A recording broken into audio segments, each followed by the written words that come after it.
Good afternoon and welcome to your weekly FX options report. Today is Wednesday, August 11, 2010. In midweek trade, global equity markets are taking a hit with forces selling off around the world. Now in the U.S. markets, we're seeing that the major stock averages are all lower by at least 2%. Now, in the wake of Tuesday's Federal Reserve announcement, market volatility has been higher, with the VIX rising by as much as 14%. As widely expected, the Fed funds rate remained unchanged, but the FOMC was dovish in its statement and said that the U.S. economic recovery is slowing down. The FOMC also announced that it would be buying back treasuries to help the U.S. economic recovery on track. Meanwhile, weighing on global growth concerns, China reported a further slowdown in terms of industrial growth. And for U.S. economic data releases, the trade gap widened sharply by 18.8% to $49.9 billion in June. Taking a closer look at the spot FX market, the U.S. dollar and the yen are higher against the euro currency in Wednesday's session, and this does come amidst safe haven demand for those currencies.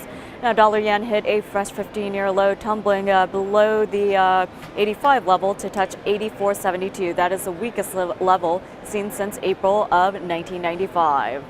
Now, taking a closer look at the major IC FX option pairs, starting out with the AUX, which is the U.S. currency, against the Australian dollar, the downside does prevail. Now, as long as the resistance at 117.35 is not broken, the risk of the break below 106.75 does remain high. Now, the preference of trading central analysts for the AUX is short positions below 117.35 with targets at 106.75 and 102 in extension. Moving on to the BPX, which is the U.S. currency against the British pound, that pair is under pressure.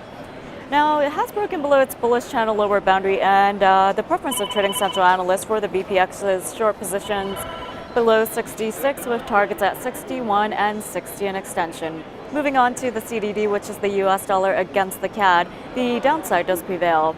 The RSI is capped by a bearish trend line, and the preference of trading central analysts is short positions below 106 with targets at 101.3 and 99.5 in extension.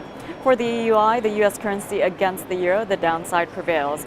Now, the RSI does stand within a bearish channel and it should face further weakness. Therefore, the preference of trading central analysts for the EUI is short positions below 78.50 with targets standing at 74 and 72.5 in extension.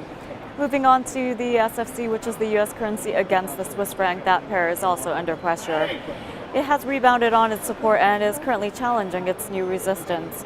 The preference of trading central analysts is short positions below 107 with targets at 102 and 100 in extension.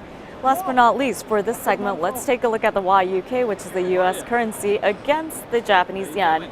Now, the downside does prevail, and that pair is capped by a declining trend line and is currently challenging its support. The preference of trading central analysts for the YUK is short positions below 89 with targets at 83.55 and 82.4 in extension. Moving on to your weekly trend opinion, last week the U.S. dollar weakness,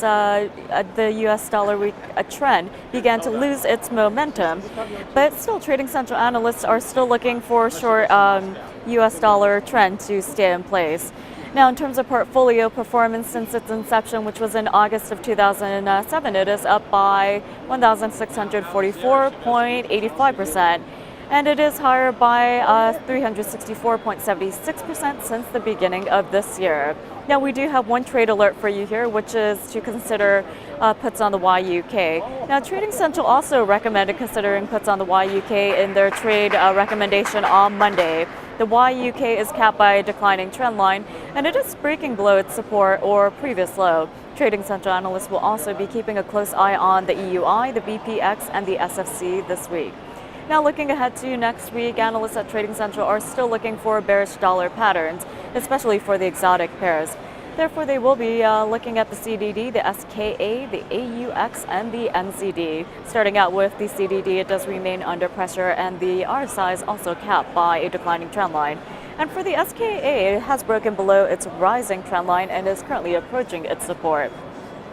And for the AUX, it is also under pressure right now and approaching its support. Last but not least, for the NZD, they will be keeping a close eye on that pair because it is challenging its medium-term rising trend line.